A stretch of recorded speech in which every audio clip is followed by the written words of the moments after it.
Sigabo, natalo nga ba ng The Master Cutter? The Master Cutter, naglabas ng ratings. Ang buong detalye, alamin!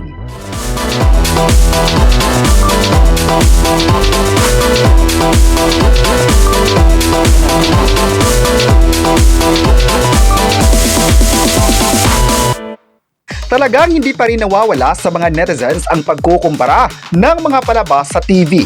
Dahil nga ay tuloy-tuloy pa rin ang pag-ariba ng The Master Cutter sa TV, ay marami ang nagsabing iba ang kalidad ng series na ito na hindi talaga tinipid ng GMA Network. Naglabas din ng TV ratings ang GMA Network sa ilang araw na pagpapalabas na nasabing teleserye. Tulad na lamang noong June 22 na nakakuha ang The Master Cutter ng 8.4% at ang Sigabo naman ay nakakuha ng 8.2% sa ratings. Sinundan naman ito noong June 23 na medyo magkakalapit lang ang kanilang performances. Ang Sigabo ay may 8.4% at ang The Master Cutter ay may 8.0%. Hanggang sa mga sumunod na mga gabi ay sunod-sunod nang umariba ang dalawang series. Noong June 24 naman ay umariba ang ratings ng The Master Cutter ng may 9.3% at ang Sigabo naman ay may 8.9%. Halos magkakalapit lang talaga ang dalawa na ibig sabihin tumutok talaga ang bawat manunood. Sa buwan ng July naman ay mas lalong tumaas ang viewership nila at aasahang mas tataas pa ito.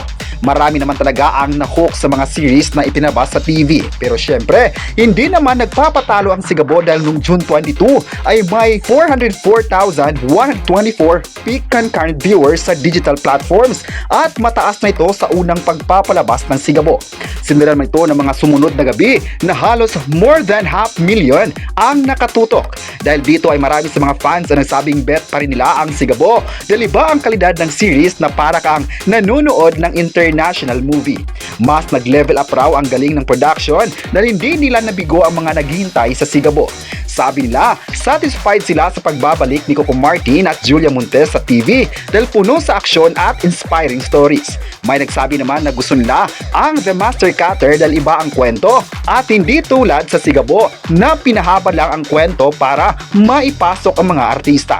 May isang netizen naman na nagsabing kahit may issue ang Sigabo sa AI ay hindi pa rin ito naaapektuhan ng viewers na tumatangkilik sa series.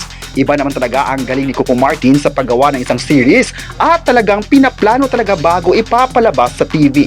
Marami din na nagalingan sa kanyang bilis gumawa ng isang series dahil kahit kakatapos lang ng isang serye niya noon na Batang Quiapo ay mas bongga pa rin ang Sigabo sa 2026. Hindi raw tulad sa ibang series na aabutin pa ng 1 or 2 taon bago mabuo ang isang kwento.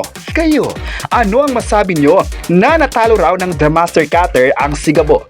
I-comment na kung bet mo ba ang Sigabo at huwag kalimutang i-subscribe ang ating YouTube channel.